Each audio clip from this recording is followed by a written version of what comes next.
Hey, it's time for another exciting episode of Two Shot Tuesday, and we have got just the two guys to bring it to you. My name's Jason Reilly, and with me, as always, my co-host, Barry T. Nixon. Barry, how are you doing this evening? I'm doing just fine, Jay, as long as I keep my hands where they should be and not flailing about, Hey, potentially snagging cords.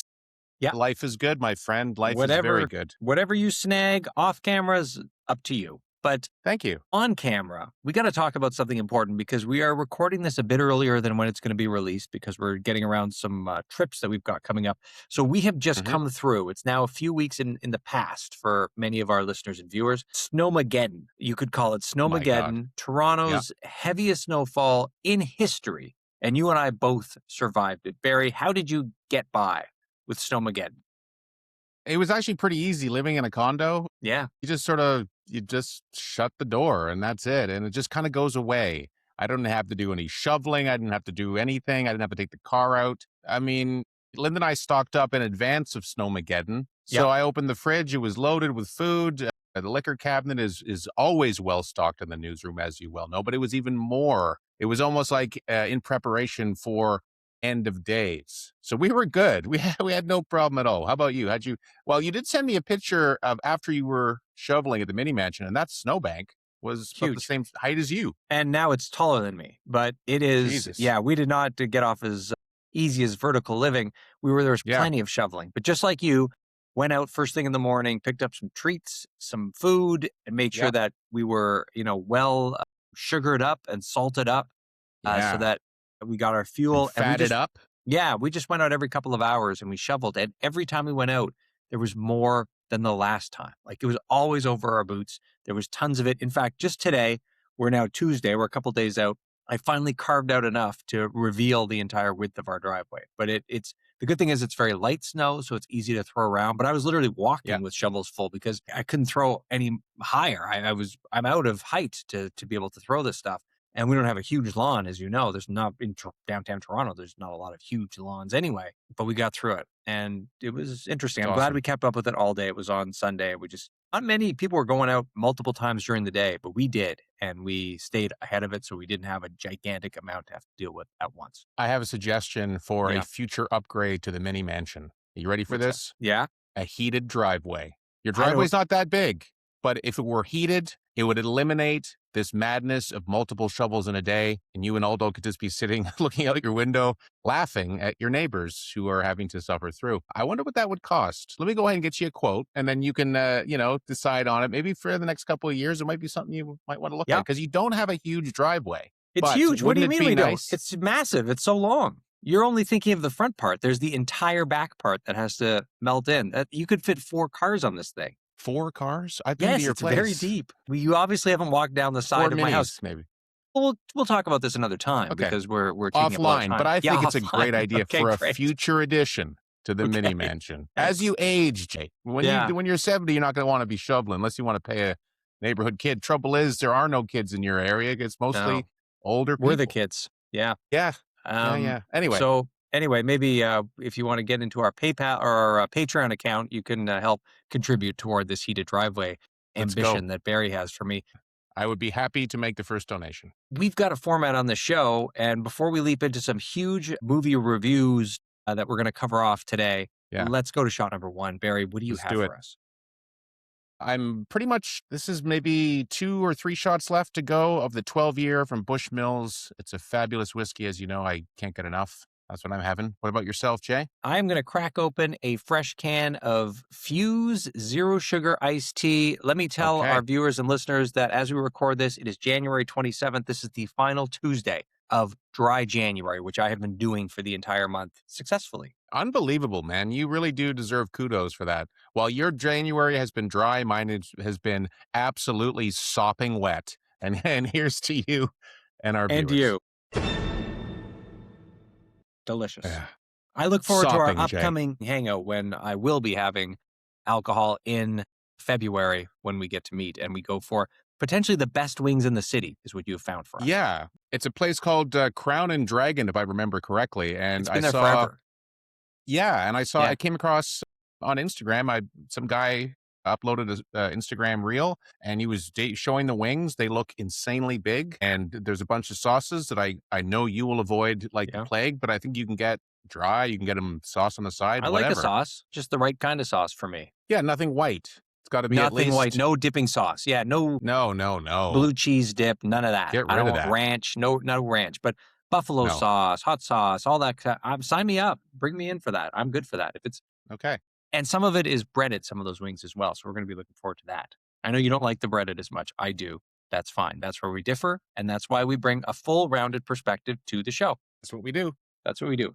Barry, All I'm right. excited about this. I'm also excited to hear this special edition of 4K Corner. Special because you're talking about 4Ks.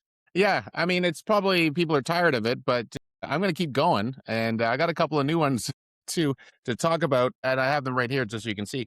First is Tim Burton's Pee-wee's Big Adventure, courtesy of our friends at Criterion. I say our friends, we don't know them, but I've made a lot of purchases, so I consider them to be friends now. Pee-wee's Big Adventure, and then another classic, this one's from Arrow, and you know I love my Arrow releases. Steven Seagal in Under Siege, also starring Tommy Lee Jones, which I forgot, and Gary Busey. So, I mean, talk Okay. about a who's who of Hollywood. Where to begin? Jay, you also have something too, but we'll get to that in a sec, right? Yes, we will. Absolutely. Okay. Let's start Maybe with I'll Under start with- Siege. Yeah. Yeah. And that was the one I was just holding up. So there is a notable amount of cheese in this movie that I had Mhm. forgotten about, and probably for a good reason. Some of it is a little cringy. I can understand what you said to me once, like off camera, offline, that you weren't necessarily the biggest fan of Seagal in terms of his acting style. He's Right. he can be a little bit wooden, and he's a What little bit- wooden. He's yeah. kind of a one-note guy in this movie. Like he's no nonsense. He's fun, but he doesn't really have much. Like you're an actor. What's the word? Range. There's not a lot of range going on, but that's fine. You know, that's what we signed up for with Under Siege. Is he Tommy a Lee cook? Jones plays a cook. I thought so. He's kind of masquerading as a cook. What we come to realize is that he's an ex like Green Beret kind of guy. Yeah, he had some trouble in Panama on one of the missions and was bumped down to head cook. And because he's friends with the captain of this vessel that he's currently cooking on, he got to be on board. And thank God he was, because Tommy Lee Jones leads a strike force to try to, offload some nuclear missiles to a buyer that we don't really know who the buyer is. But I tell you, there's some pretty good action. The runtime, even for this, maybe could have been a couple of minutes shorter. What was It could have been. It could have been trimmed a touch. I still think it was around an hour 30, but I could have done with 120, maybe Wow. 122 if I'm being honest. Overall, fun. The transfer looks insane. It looks great. It looks insane. The I mean, food it really looks does. great that he cooks. It really does. And like Yeah. the interiors all look amazing. The sound is fantastic. The directing is pretty good. It's pretty tight. It does kind of move along in a good way. But again, I could have used maybe 8 or so minutes to be deducted. But that's just So the me. pieces were good, but when it came pieces together were- like a meal, maybe this Yeah, like a wasn't the most stew. appetizing meal, or there was Yeah. a bit too much on the plate, is what you're saying. Yeah, or there was just a little Uh-huh. too much vinegar in one of the dishes. I don't know. It's just like eventually you're like, okay. Yeah. Also, Tommy Lee Jones, he's like obviously the biggest star in it and Right. the best performance, but he gets very wacky towards the end. Like he starts off kind of like this no nonsense terrorist guy, but then as the movie kind of wears on, the last sequence, I don't know whether he suffered some kind of a complete mental breakdown, but he kind of behaves like he did when he played Two-Face in Batman Forever. That over the top, like, yeah, let's go. Hey. And I'm just acting. I was just like, what is going on? What happened to this guy? Did he hit his head? Like, did he try the soup or something and he didn't like it and it's fucked up his brain? He's allergic to paprika or something? I don't know. But the point is, that was a highlight, in fact. Okay, it was a great. highlight. I enjoyed that aspect of it. So yeah, it's worth a look. I mean, I wouldn't necessarily pay full price for it. If you're looking at a purchase, maybe wait for it to get down to that sweet spot of $19.99 on Amazon. Yeah. But full marks in terms of the score and the music. Or sorry, score. the score and the picture What was great. role did Gary Busey play? Was that the buddy that ran the ship, the captain? He wasn't. Yeah, I can't remember whether he was the Nice. captain. Yeah, he was Okay. part of the strike force, though. He was like masquerading as a good guy, and then suddenly he's like, "Yeah, I'm a double agent kind of guy." That's he every turned Gary it- Busey role. Yeah, he Kinda, turned the yeah. screws. And they have this, I don't know whether she's actually an ex-Playboy model, blonde, Probably. short-haired blonde girl. And so she gets out of a cake naked. You get to see her boobs in it. So everyone loves that. But she's just kind of, I don't know. She's just along for the ride. She's like a piece of like Steven Seagal. She might as well just be his bag or, his Mm. extra magazine. Because that's really all she kind of contributes to, which is unfortunate. But Yeah. It happened in that's how those it days. goes. It happened in those days. Star rating. It's a solid. It's a solid. Solid. I don't know. Jesus. Will I be rewatching it anytime soon? Probably not. Will I be trying to find ways to regift it to you Probably. and be rebuffed? And Yeah. rightly so. Might be. I think this is probably sitting around like a 2.8, maybe Okay. a 3. All I would right. be generous and say 3. It's Yeah. not terrible. It's Just not terrible. 2.8. We don't do 0.8 of a star here. Well, I didn't know what Yeah. else to say. I Duress. just felt like that would sum it up. Okay. Anyway, Steven Seagal Under Siege from Arrow. Check it out Underwhelmed. if you wish to. Okay. That's all I'll say. You got another one for us. I do. But before I get there, should we have our second Yeah, shot? please. And then I'll quickly get through this. I won't spend as much time on this because you have something as well. I do. So let's go. I'm continuing on with the Bushmills, and you, Jay, have something The non-alcoholic? Fuse Zero Sugar. How is that, by the way? Very good. One of my favorite iced teas. I quite enjoy Really? it. Yeah. I'm Okay. going to buy more. Here's to you. And And here's you. to the end of your amazing journey through dry January. I can't even say it. You can't. All right. The next one. This Classic. is absolutely a delightful, fun, well-paced, well-directed, very actually funny movie. Yeah.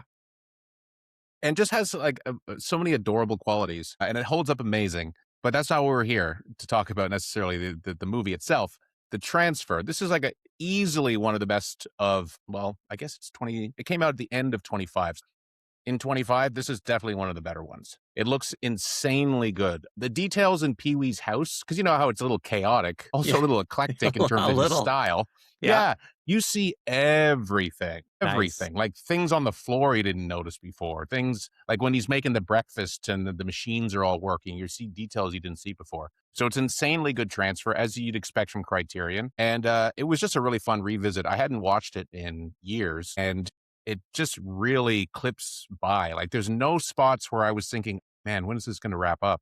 It's really good. And there's like the jokes still hold up. Yeah, I loved it. I thought it was great. I love Pee-wee. Nice. And you said adorable, which I think is great. Yeah. That's the first time we've ever described anything on the show as adorable. And I think that fits. I saw the movie not that long ago, couple years ago. So yeah, you're right. It holds up. We also saw the new one. He did a new one before he passed away.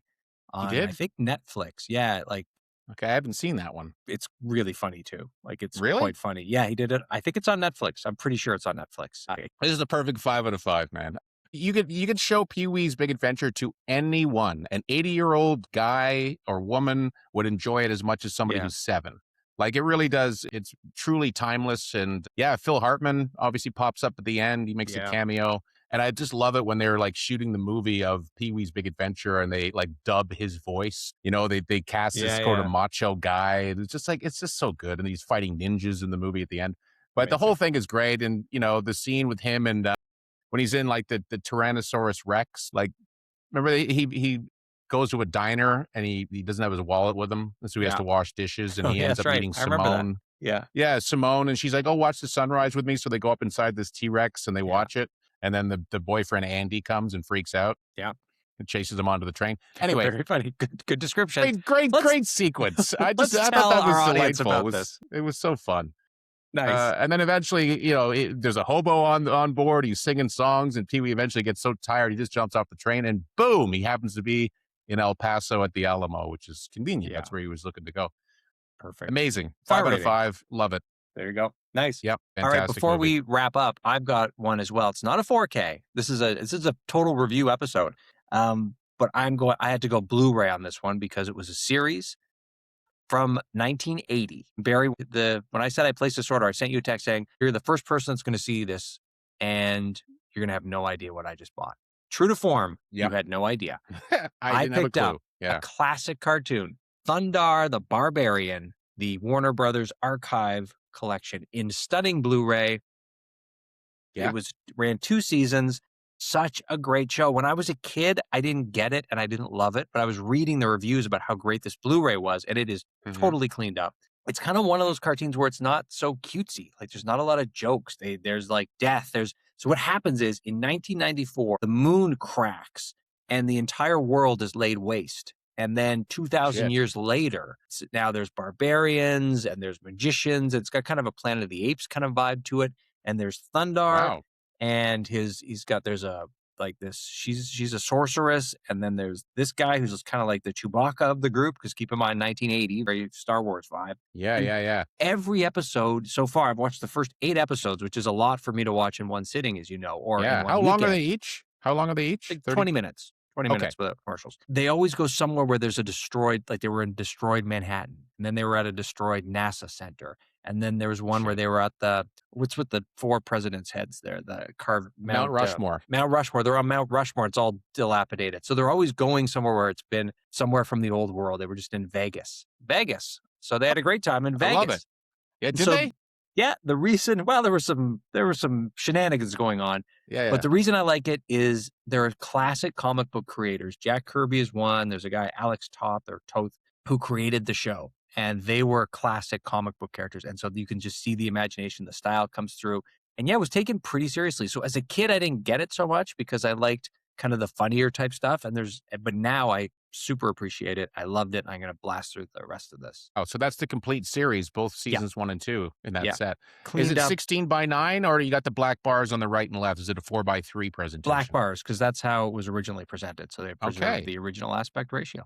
Just like And I love Seinfeld that. in 4K. Yeah. That's amazing. I like Yeah. that. Yeah, me too. I like to watch it the way it was meant to be watched. Even if I'm not getting all the TV. It was a square TV at the time, and it fits that just perfectly. Amazing.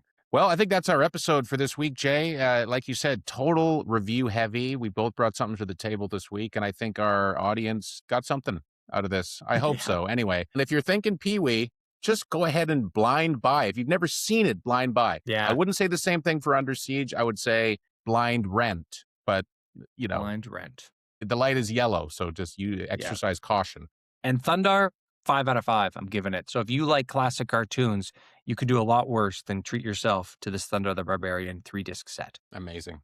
All right. Thank you very much for being with us, audience, and we'll be with you again next week. Jay, have a hell of an evening, and I can't wait to get together with you to end the fasting of alcohol that you've been on. I'm not sure if that's the right term of phrase, but it doesn't matter. We'll see you soon. See you soon. Thank you for listening to Two Shot Tuesday. The show is produced by Barry and I, and edited by me. If you have yet to rate and review the show on Apple Podcasts, please take a second to do so now. It helps us grow, and it helps new audiences to find the show. You can find us on Facebook and Instagram at Two Shot Tuesday, and on Twitter at Two Shot Tuesday Podcast. Stop by, give us a follow, leave us a comment, and share your favorite episodes. If you have a question you'd like featured on the show, you can send us a text at 647-486-4848. Thanks for listening. We'll see you next week.